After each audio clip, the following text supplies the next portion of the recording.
In this video, I'm going to show you a quick drill on how you can stop coming over the top in the swing. Let's do it. When I started golf, I struggled with the slice for about 2 years. So if you struggle with any bit of left to right movement when you don't want that to happen, this video is for you. To stop my slice felt almost impossible, but now it's so funny because if I struggle with anything, it's right to left and not left to right. I'm trying to hit it left to right now. And you're gonna learn a very quick drill on how we can fix that. So let's do that. So the reason you're slicing the ball is because of your top of the backswing position. Your hands are too high because you lifted your arms. And from this position, if I just turn, the club is going left. Okay, so I just put a little 3-wood down so we can see this target line. So you're slicing the ball because you're picking the club up. And so if you turn, then the club is going left of this path, and that makes the ball go to the right because golf is a game of opposites. So if we want the ball to stop going left to right, we need to swing more out to the right. And so how can we do that? How can we do that? We need to fix our top of the backswing position. So you're here, we need the hands to be lower. And so if I do the same exact move, hands are up here because I started my arms hanging straight down, then I lifted my arms like most instruction teaches. Most instruction now would have you try to shallow the swing by squatting and then turning, and now look, it's going down the line. That's kind of the modern way to swing, is that you try to get this full turn, arms hanging straight down, and then you shallow the swing, and then you turn through the shot. And that's how most pros hit the ball. That's hard. I've tried that, never could do it. There's another way. There's another way. So I'm gonna make the same exact backswing, but instead of being my hands here, watch this. I'm gonna let my right arm naturally swing around me. Now I'm gonna make the same exact move from the top, and now look what happens as I release my arm. It's straight down the target line. It's not way left because I lifted my arms. So if we want to stop our slice, we really need to stop lifting your arms. So the drill you're gonna learn is a quick way to stop lifting your arms, and the easiest way I've found to stop lifting your arms. So if you really want to stop lifting your arms, here's the drill. You need to swing around you, and I'll show you a couple different ways where you can feel this. The first way is if you put all of your weight on your front foot and swing around you, then you'll most likely be coming from the inside, and that's a very quick fix on how to do that. So if I try to make a divot here, watch this divot. It's gonna go this way, not that way, because I'm gonna swing around me. I'm gonna let my arms naturally swing around me. I'm never lifting my arms. I'm swinging my arms on their natural path around me, how they want to move. If you just don't do anything and swing your arms around you, that's what they wanna do. They don't wanna lift. So it's because of how you're setting up, they want to lift. So I'm gonna put my weight on my front leg, and I'm gonna try to hit at this ball and swing around me. And if you can see this divot, because I swung around me, look at the divot, it's straight down the target line because I swung my arms around me. And it's perfectly, the divot starts right here, right at the end of the ball. So if we keep our weight in one place and swing around us, look what happens to the divot. It just goes straight down the target line after the ball. The problem happens in your swing when you start lifting your arms, because then you're gonna have to figure out somehow to reroute the club from its natural path. So the problem with most instruction is, how can we swing our arms around us if they're hanging straight down? It's very, very hard. Some instructors try to teach that to keep them as low as possible, but you're manipulating your arm's natural path. Because if I just swing my arm, starting with them straight down, watch what happens. See this? It wants to go straight up. Same thing with my right arm. It wants to go up. So we're manipulating things. We don't want to have to manipulate anything. We want our swing to naturally happen. So how can we fix that? How can we get our arms working around us? Well, if you didn't notice, when I did this drill, look where my arms were. They were higher. Because if you swing your arms around you, look at where they are at the bottom of the swing. It's right here. My arms are not straight down like this, like most people, 99% of people set up to the ball. So What this is, swinging your arms around you, is called your arm's natural swing plane. So if you start with your arms under your swing plane, you're going to have to lift your arms to get them on the swing plane, but what's going to happen is they're going to lift over it. So to keep our hands low, to go from here to here, we actually need to start with our hands higher. Again, golf is a game of opposites. It's so counterintuitive, but that's exactly what you need to do to start fixing your swing path, and that's the drill. To show another option you have with this drill, it's going to help more if you grab a weighted dumbbell, because what this weighted dumbbell is going to show you is how it wants to swing around you on your natural swing path, because it will be easier for you to lift your arms with a club rather than a weight.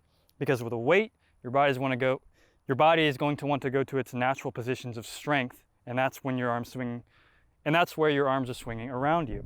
So if you just put all your weight on your front foot and just turn around you, look where the dumbbell wants to float to. It's right here, and you're getting to right here, lifting arms at the top. So you need to start swinging your arms around you.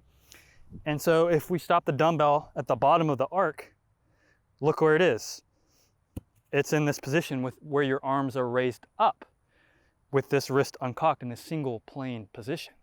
This is how you can get your arms swinging around you to where you can go down the target line. So that is the quick drill to stop your over the top move. It's just swing around you. But there's a couple key things that I want you to notice, is that this arm is raised up higher. Your wrist is going to be uncocked when you're setting up to the ball. And your body's turning around you, not up like this. You're turning around you. And this arm is staying straight. Because look at how this dumbbell needs to be in balance. Watch what happens if I bend it. Okay, now it's going to cut across the ball. So arm needs to stay straight and swing it around you, and it goes down the target line. So how you just learned to stop your over-the-top move is part of these single plane swing fundamentals that I teach. There's 4 key checkpoints with a single plane swing that if you focus on, you will see massive improvement, and it's how I lowered my scores in golf and how I have such a fun time playing golf every time I go out. Even if I take a month off from golf, I still play really good, at least hitting the ball, not my short game. Hitting the ball, I still hit the ball really good. So the 4 key checkpoints are, you want your weight to be in one spot. So in this drill that I just showed you, your weight was all on your left leg. But what's going to happen when you put your other foot down is, because you have 2 feet to be in balance, your weight needs to be in the middle of your feet. And you're turning around your center. So that's the first point, because I swung around me. You see this divot? It's going straight down the target line, right? But look where my hips were. My hips opened this much. They weren't like this. If my hips were like this and I swung the club around me, I'd be going straight out to the right. So you need to open your hips. So if I have both my feet here, like this, and have 2 feet, not 1, my weight needs to be in the middle, because look at my turn if I have all my weight forward. That a lot of instructors teach. I can't turn my hips open, so my path is going to go around me if I'm swinging my arms around me. So to get my arms swinging around me down the target line, my hips need to be open.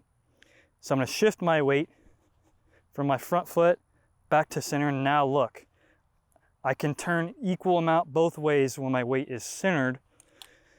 And now, when my hips are open, I can swing my arms around me down the target line. So that's checkpoint 1.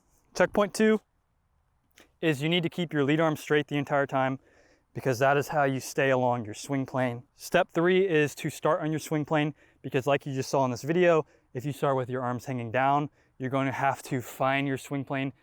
But an easy way is you can just swing your arms around you and go, okay, they're going right here, so I can set up there to where I can swing my arms around me and they don't want to have to lift. And that will help you prevent a slice. And pillar number 4 of the single plane swing is you need to turn properly.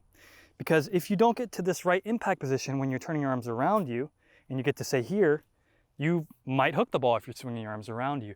So you need to turn properly in the swing.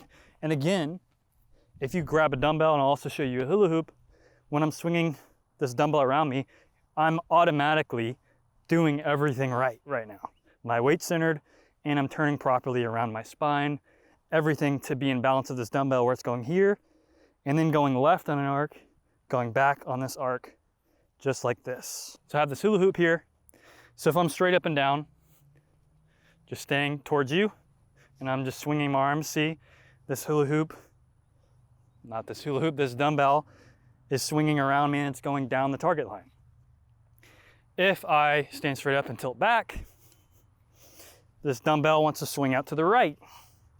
So it's this matchups of rotations and tilts if you want to swing down the target line. And so we can demonstrate that with a hula hoop, where here you can see I'm swinging down the target line because my hands will start going left. Your hands start going left, which makes the club go down the target line. And you can see that on the hula hoop. It starts to go up and left. So if I just tilt back, look what happens to the hula hoop and how I'd be swinging my arms around me, out to the right. So to stay swinging down the target line like I showed you, and you automatically did that correctly on one foot, you need to, however much you turn left, you need to tilt back. So if I just tilt back, I'll need to turn that amount to get it going back down the target line. And so that's the fourth pillar of the single plane swing, is if you set up on your swing plane and you swing your arms around you, you need to set up at the right tilts and turn properly in the swing to swing down the target line. I hope this drill for how to fix your over the top move helps. If you are struggling with your golf swing, I have a video linked in the description on how you can send me a video of your swing. So if you want some feedback, I can give that to you. I teach the single plane swing. As y'all saw in this video, I've watched all the other YouTube instructors. I'm 21, it's how I've developed my swing. No one teaches exactly what I teach, and I believe it is the easiest way to swing a golf club. So go over to ManningGolf.com, as I have a whole step-by-step guide to learn the single plane swing like y'all just did in this video. But again, I hope y'all found some helpful tips, and I hope the rest of your day goes well.